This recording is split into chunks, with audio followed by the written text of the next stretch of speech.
కుమ్రంభీం ఆసిఫాబాద్ జిల్లా కలెక్టర్ కార్యాలయం ముందు ఎమ్మెల్యే కోవా లక్ష్మి ధర్నాకు దిగారు. రెబ్బెన మండలంలో ఇందిరమ్మ ఇండ్ల ఎంపికలో జరుగుతున్న అవకతవకలపై విచారణ జరిపించాలని డిమాండ్ చేశారు. ఇక ఇళ్ల ఎంపికలో ప్రోటోకాల్ పాటించని అధికారులపై చర్యలు తీసుకోవాలని సూచించారు.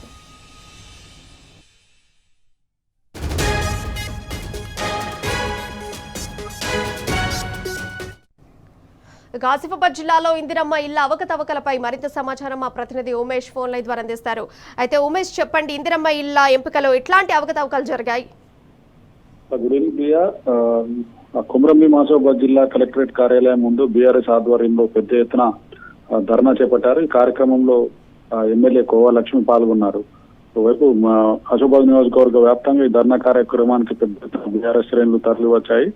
కలెక్టరేట్ కార్యాలయం ముందు బారికేడ్లను తోసుకొని కలెక్టరేట్ కార్యాలయంలోకి వెళ్తున్న బీఆర్ఎస్ శ్రేణులను పోలీసులు అడ్డుకున్నారు. దీంతో ఉద్రిక్తత చోటు చేసుకుంది. ప్రధానంగా ఎమ్మెల్యే కోవా లక్ష్మి మాట్లాడుతూ, నిన్న ఏదైతే రెబ్బెన మండల కేంద్రంలో ఇందిరమ్మ ఇండ్ల లబ్ధిదారులకు ప్రొసీడింగ్లు పంపిణీ ఏదైతే అధికారులు కార్యక్రమం చేపట్టారని, దానికి ఆ ప్రోటోకాల్ పాటించకుండా కనీసం ఎమ్మెల్యే అయిన తనకు కూడా సమాచారం ఇవ్వకుండా అధికారులు ఏకపక్షంగా లబ్ధిదారులను ఎంపిక చేశారని, ఎంపిక చేసిన లబ్ధిదారులలో ఏదైతే లిస్ట్ లో అవకతవకలు జరిగాయని, ప్రధానంగా కాంగ్రెస్ కు సంబంధించిన కార్యకర్తలు వారి అనుచరులకి ఇందిరమ్మ ఇండ్లు కేటాయించారంటూ కోవా లక్ష్మి ఆగ్రహం వ్యక్తం చేశారు. మరోవైపు జిల్లాల అధికారులు ఎక్కడ కూడా ప్రభుత్వ అధికారులు ప్రోటోకాల్ పాటించడం లేదంటూ, తనకు ఎమ్మెల్యేనైనా కనీసం తనకు సమాచారం లేకుండానే ఏకపక్షంగా అధికారులు ప్రభుత్వ కార్యక్రమాలు వారే నిర్వహిస్తున్నారని, కేవలం కాంగ్రెస్ నాయకులు మాత్రమే ఆ కార్యక్రమాలకు ఇన్వైట్ చేస్తున్నారని, తనకు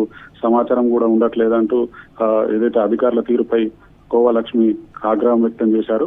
అలాగే ఏదైతే ప్రభుత్వ అధికారులు కాంగ్రెస్ పార్టీకి ఏజెంట్లుగా వ్యవహరిస్తున్నారని కలెక్టర్ కు ఫిర్యాదు చేసినా కూడా స్పందన లేదంటూనే, గతంలో కూడా ఇన్ఛార్జి మంత్రిగా ఉన్నటువంటి ఉమ్మడి ఆదిలాబాద్ జిల్లా ఇన్ఛార్జి మంత్రిగా ఉన్నటువంటి సీతక్క కార్యక్రమాల్లో పాల్గొన్నప్పటికీ తనకు సమాచారం లేకుండా కనీసం ఏదైతే ప్రభుత్వ కార్యక్రమాలకు కూడా తనను ఆహ్వానించడం లేదని, ప్రభుత్వ కార్యక్రమాలకు సంబంధించిన ఫ్లెక్సీల్లో నియోజకవర్గ శాసనసభ్యురాలైన తన ఫ్లెక్సీలో కనీసం తన ఫోటో కూడా అధికారులు పెట్టడం లేదంటూ, కేవలం ఆదివాసీ మహిళ అయినందుకు కారణంగానే తనను అధికారులు అవమానిస్తున్నారని ఎమ్మెల్యే కోవా లక్ష్మి ఆవేదన వ్యక్తం చేశారు. ఏదైతే దీనికి సంబంధించి కూడా ఏదైతే ప్రభుత్వ అధికారులపై చర్యలు తీసుకోవాలంటూ గతంలో కూడా జిల్లా కలెక్టర్ కు ఫిర్యాదు చేశానని, ఇప్పుడు కూడా నేరుగా కలెక్టర్ ని కలుద్దామంటే పోలీసులు ఏదైతే అడ్డుకున్నారంటూనే, ఏదైతే ప్రోటోకాల్ పాటించని అధికారులపై జిల్లా కలెక్టర్ చర్యలు తీసుకోవాలని, అలాగే ఏదైతే ఇందిరమ్మ ఇండ్లకు సంబంధించి అధికారులు ఎంపిక చేసిన లబ్ధిదారులపై విచారణ చేపట్టి అర్హులైన నిరుపేదలకు ఇందిరమ్మ ఇండ్లు అందేలా కలెక్టర్ చర్యలు తీసుకోవాలంటూ ప్రధానంగా డిమాండ్ చేశారు ఎమ్మెల్యే కోవా లక్ష్మి. మరోవైపు గత 10 ఏళ్లలో కూడా నాటి బీఆర్ఎస్ ప్రభుత్వ హయాంలో నాటి సీఎం కేసీఆర్ గా ఉన్నప్పుడు కుమ్రంభీం ఆసిఫాబాద్ జిల్లా ప్రత్యేక జిల్లాగా ఏర్పాటు చేశారని, అలాగే నియోజకవర్గంలో కూడా కోట్లాది రూపాయలతో అనేక అభివృద్ధి కార్యక్రమాలు చేపట్టారని, గత 10 ఏళ్లలో కూడా ఎక్కడ కూడా ప్రోటోకాల్ సమస్య ఎదురు కాలేదని, అప్పుడు ఏదైతే ప్రభుత్వ కార్యక్రమాలన్నిటి కూడా ప్రతిపక్షాలను ప్రోటోకాల్ ప్రకారమే నాయకులను ఆహ్వానించామని, ఏదైతే సంక్షేమ పథకాల్లో కూడా అర్హులైన వారికే ఏదైతే సంక్షేమ పథకాలు అందేలా కూడా గత ప్రభుత్వంలో చర్యలు తీసుకున్నామని,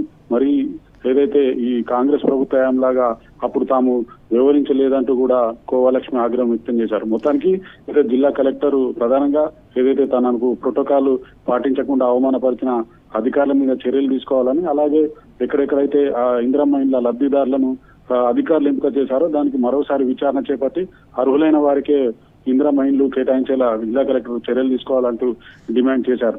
అండ్ ఉమేష్, ఇప్పుడు చూసుకుంటే సాధారణంగా ఆసిఫాబాద్ జిల్లాలో ఇందిరమ్మ ఇళ్ల ఎంపిక ఎట్లా జరుగుతుంది, అండ్ ఇప్పుడు ఆసిఫాబాద్ జిల్లాలో ఎట్లాంటి అవకతవకలు జరిగాయి? ఇప్పుడు కోవా లక్ష్మి చేస్తున్నటువంటి ధర్నాకు ఎవరైనా అధికారులు స్పందించడం జరిగిందా ఇప్పటి వరకు? ప్రధానంగా ఇందిరమ్మ ఇండ్ల ఏదైతే లబ్ధిదారులు ప్రధానంగా ఆయా గ్రామాల్లో అధికారులు సర్వే చేపడుతున్నారు. సర్వే చేపట్టినప్పటికీ ఆయా గ్రామాలకు సంబంధించి కాంగ్రెస్ నాయకులు కానివ్వండి, కాంగ్రెస్ కార్యకర్తలకు సంబంధించి వాళ్ళ అనుచరులకే కేవలం అధికారులు లబ్ధిదారుల ఏదైతే ఎంపిక చేస్తున్నారంటూ ముందు నుంచి కూడా అటు ఓవైపు మిగతా నియోజకవర్గాలలో కూడా అదే పరిస్థితి నెలకొన్నది. అర్హులైన వారికి కేటాయించకుండా కేవలం కాంగ్రెస్ కార్యకర్తలకు, కాంగ్రెస్ పార్టీకి సంబంధించిన అనుచరులకే కేటాయిస్తారంటూ అటు ఏదైతే ఆయా గ్రామాలకు సంబంధించి మండలాలకు సంబంధించి ఏదైతే కమిటీలలో కూడా ఆ కమిటీలలో కాంగ్రెస్ నాయకులకు కాంగ్రెస్ అనుచరులే ఏదైతే ఇందిరమ్మ కమిటీ ఎంపికలో కమిటీ సభ్యులుగా ఉన్నారని అటు అధికారులతోటి కమిటీ సభ్యులు అటు కాంగ్రెస్ నాయకులు కూడా కుమ్మక్కై డబ్బులు దండుకొని ఏదైతే లబ్ధిదారులను ఎంపిక చేస్తున్నారంటూ ప్రధానంగా ఆరోపణలు కూడా ఉన్నాయి. మరోవైపు ఎమ్మెల్యే కోవాలక్ష్మి చేసిన ఆరోపణలకు కూడా ఇంతవరకు కూడా ఈ అధికారి కూడా స్పందించలేదు. మొత్తంగా ఏదైతే వ్యవహారానికి సంబంధించి ప్రధానంగా ఒకటే డిమాండ్ చేస్తున్నారు ఎమ్మెల్యే కోవాలక్ష్మి, ఏదైతే ప్రోటోకాల్ పాటించని అధికారులను సస్పెండ్ చేయాలి. అదే విధంగా ఎక్కడైతే ఇందిరమ్మ ఇండ్ల లబ్ధిదారుల ఎంపిక జరిగిందో మళ్ళీ రీసర్వే చేపట్టి అర్హులైన వారికే ఇందిరమ్మ ఇండ్లు కేటాయించాలంటూ ప్రధానంగా డిమాండ్ చేస్తున్నారు.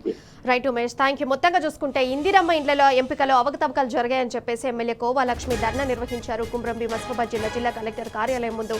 అండ్ అట్లనే విచారణ జరిపించాలంటూ అర్హులైన వారికి మాత్రమే ఇందిరమ్మ ఇండ్లు రావాలంటూ డిమాండ్ చేశారు. ఇక ప్రోటోకాల్ ఎవరైతే పాటించలేరో ఆ అధికారులపై చర్యలు కూడా తీసుకోవాలని వారు డిమాండ్ చేయడం జరిగింది.